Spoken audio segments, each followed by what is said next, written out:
اللہ تعالیٰ علیہ وسلم نے محبت کا راستہ سکھایا، قتل و غارت گری کا راستہ نہیں سکھایا۔ تو یہ اخلاص کیا چیز ہے؟ اخلاص کہاں ملے گا؟ اخلاص آکسفورڈ اور کیمبرج میں نہیں ملے گا۔ اس کا مطلب یہ نہیں ہے کہ I am undermining the educational value of Oxford or Cambridge۔ اخلاص ہارورڈ یونیورسٹی میں نہیں ملے گا۔ اس سے کوئی یہ نہ سمجھے کہ مولانا شاہد رضا was accusing the academic status of Harvard University such an ignorant and crazy man۔ میں یہ نہیں کہہ رہا ہوں کہ ہارورڈ کی کوئی ایجوکیشنل حیثیت نہیں ہے، لیکن اگر میں یہ کہوں کہ آٹے کی دکان پر جاؤ گے تو آٹا ملے گا، فروٹ کی دکان پہ جاؤ گے تو پھل ملے گا، دودھ کی دکان پہ جاؤ گے تو دودھ ملے گا، دودھ کی دکان پر آپ کتاب خریدنے نہیں جا سکتے، آٹے کی دکان پر آپ کپڑا خریدنے نہیں جا سکتے۔ اس لیے فزکس پڑھنے کے لیے، کیمسٹری پڑھنے کے لیے، اکنامکس پڑھنے کے لیے، ہسٹری پڑھنے کے لیے، کمپیوٹر سائنس پڑھنے کے لیے یونیورسٹیز میں بھی آپ جائیں اور جانا چاہیے، اس لیے کہ اس وقت مجمع کے نزدیک سب سے بڑا جہاد علم کا حاصل کرنا ہے۔ آج ہمیں سب سے زیادہ علم کی ضرورت ہے۔ یہ امریکہ کے لوگ، ان کے دو ہی پیر ہیں، دو ہی ہاتھ ہیں ہماری اور آپ کی طرح، ان کے چار پیر اور چار ہاتھ نہیں۔ یہ امریکہ کے لوگ الگ سے آسمان سے نہیں اترے، یہ امریکہ کے لوگ بھی حضرت آدم ہی کی اولاد ہیں۔ سپر پاور ان کو کس چیز نے بنایا ہے؟ ان کو سپر پاور علم نے اور ٹیکنالوجی نے بنایا ہے۔ تو ہم امریکہ کو گالیاں دیتے رہے، لیکن جس چیز نے ان کو سپر پاور بنایا ہے اس چیز سے منہ پھیرے رہیں، تو زندگی بھر ہم گالیاں دیتے رہیں گے، ان کا کچھ نہیں بگڑنے گا۔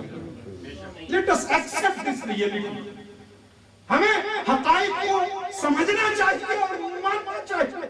تو میں یہ نہیں کہہ رہا کہ سائنس اور ٹیکنالوجی نہ پڑھی جائے، لیکن اگر اخلاص لینا ہے تو اخلاص تو وہاں ملے گا جہاں اخلاص کی دکان کھلے گی۔ اخلاص کہاں ملے گا؟ اخلاص یہ اولیاء کرام کی بارگاہ میں ملے گا، یہ بغداد مقدس میں ملے گا، یہ اجمیر مقدس میں ملے گا، یہ داتا گنج بخش ہجویری کی چوکھٹ پہ ملے گا۔ یہ اخلاص آپ کو بزرگان دین کے آستانے پر طریقت اور تصوف کے نسخے کیمیا میں ملے گا۔ یہ اخلاص مدینے کی بہاروں میں ملے گا، یہ اخلاص حسن بصری سے ملے گا۔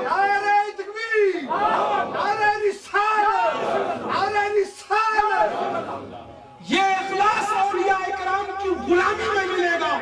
اس لیے میرے دوستو، اگر ہم نے اپنے عمل کو کوئی وزن دینا ہے، اگر ہم نے اپنی کوششوں کو ویلیوبل بنانا ہے، اگر ہم نے اپنے ایکشنز کو پوزیٹیو اور کنسٹرکٹیو بنانا ہے، تو اسلام کا جو فلسفہ ہے وہ یہی ہے کہ انما یبعث الناس علی نیتہم، on the day of judgment people will be raised according to their intentions۔ انما الاعمال بالنیات، our actions are going to be judged by Allah Almighty on the day of judgment on the basis of اخلاص of our نیت۔ اور نیتوں کا اخلاص یہ عمل کا دار و مدار ہے۔ عمل کو ویلیو جو چیز دیتی ہے وہ نیت ہوتی ہے۔ نیت خراب ہو تو بڑے سے بڑا عمل منہ پہ مار دیا جاتا ہے، نیت خراب ہو تو بڑے سے بڑے کام کا کوئی اجر و ثواب حاصل نہیں ہوتا۔ اس لیے نیت اور اخلاص چاہیے۔ یہ اولیاء کرام سے ملا کرتا ہے، یہ بزرگان دین سے ملا کرتا ہے۔ تو سنو، آخری بات کہہ کے رخصت ہو جاؤں گا کہ اگر یہ کہو گے کہ اولیاء کرام کی ہمیں ضرورت نہیں، تو پھر یہ بھی کہو کہ اخلاص کی ہمیں ضرورت نہیں۔ اگر یہ کہو گے کہ طریقت کی ہمیں ضرورت نہیں، تو پھر یہ بھی کہنا پڑے گا انڈائریکٹلی کہ ہمیں اپنے عمل پر کسی اجر و ثواب کی کوئی ضرورت نہیں، معاذ اللہ۔ اگر یہ کہو گے کہ تصوف کی کوئی ضرورت نہیں، تو پھر یہ بھی کہنا پڑے گا کہ آخرت میں ہمیں اپنے کسی عمل کے ثواب کی بھی کوئی ضرورت نہیں۔ اور اگر یہ ماننا ہے، یہ یقین ہے، یہ جانتے ہیں کہ ہمارے عمل میں جو چیز وزن پیدا کرتی ہے وہ اخلاص ہے. تو قادریت اخلاص ہی کا تو دوسرا نام ہے, چشتیت اخلاص ہی کا تو دوسرا نام ہے, سہروردیت و نقشبندیت یہ اخلاص ہی کا تو خوبصورت چہرہ ہے.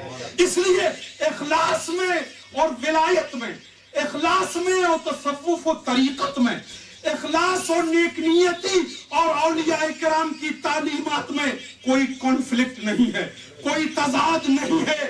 اس لیے اے میری نوجوان نسل, اے میرے دوستو, اے غم کے مارے ہوئے پیرنٹس, اے مصیبت اور غموں میں گھرے ہوئے میرے دوستو, آج ہم پر جو مصیبتیں آ گئی ہیں, آج معاشرہ جس طرح کینسر میں مبتلا ہو گیا ہے, آج ہماری فیملی لائف کو جس طرح ناسور کھا رہا ہے, آج جس طرح ایک ایک مہینے کی شادی کے بعد طلاقیں ہو رہی ہیں, لوگ شادیوں کے لیے بڑے بڑے ہوٹل کے ہال بک کرتے ہیں, 5 قسم کے اسٹارٹر سے کھانا شروع کرتے ہیں, 10-10 پاؤنڈ کے ویڈنگ کارڈ چھپواتے ہیں, اور شادی کے لیے ارمانوں کو نکالنے کے لیے کیسے کیسے سیلیبریشن کرتے ہیں.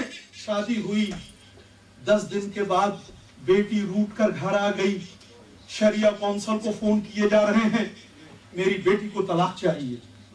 کب شادی ہوئی تھی؟ 10 دن پہلے ہوئی تھی. 10 دن کے بعد طلاق چاہیے. ابھی 100 سال نہیں گزرے کہ جو بیٹی گھر سے جاتی تھی وہ شوہر کے گھر سے جنازے کی شکل میں نکلتی تھی. 100 سال میں یہ انقلاب آ گیا. کیا ہو گیا؟ 100 سال پہلے جو نکاح گاؤں کا ایک مسجد کا امام پڑھا دیا کرتا تھا, وہ نکاح 90 سال تک ٹوٹتا نہیں تھا. بھوک میں بھی, پیاس میں بھی, زلزلے میں بھی, طوفانوں میں بھی, تکلیفوں میں بھی وہ شادی کا بندھن باقی رہتا تھا. اب بڑے بڑے ڈیٹیچ گھر اس شادی کو نہیں بچا رہے ہیں. ہنی مون ٹرپ ملیشیا کی لگ رہی ہے, شادی نہیں بچتی. 1-1 کلو 2-2 کلو زیور دیے جا رہے ہیں, شادی نہیں بچ رہی. 500 لوگوں کو 5 اسٹار کھانا کھلایا جا رہا ہے, شادی نہیں بچ رہی. اور دور و دراز سے ہم اپنے بزرگوں کو بلا کر نکاحیں پڑھوا رہے ہیں, شادی نہیں بچتی. یاد رکھو, یہ شادی زیوروں سے نہیں بچے گی, یہ نکاح ہنی مون کی ٹرپ سے نہیں بچے گا, یہ نکاح پاؤنڈ اور ڈالر سے نہیں بچے گا, یہ نکاح 2 ملین کے گھر سے نہیں بچے گا. یہ نکاح اگر بچا تھا اور بچے گا تو اخلاص سے بچے گا.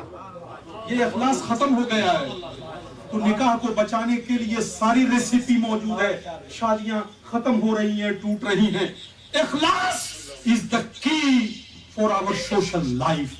اخلاص is the key for our spiritual and moral life. اخلاص is the key for our physical and mental health. اخلاص is the key for our national honor and prestige. اخلاص is the key for the beauty of our lifestyle. اخلاص is the key for the integration of our family life. Ikhlas is the key for the success in this material world. And this ikhlas can only be achieved through the institution of Sufism and Vilayat and Tariqat. یہ اخلاص کی ضرورت ہے. اللہ تبارک و تعالی ہمیں اپنے اولیاء کرام کی جوتیوں کے صدقے میں مخلص بنا. That is the core problem of the Muslim society in today's world.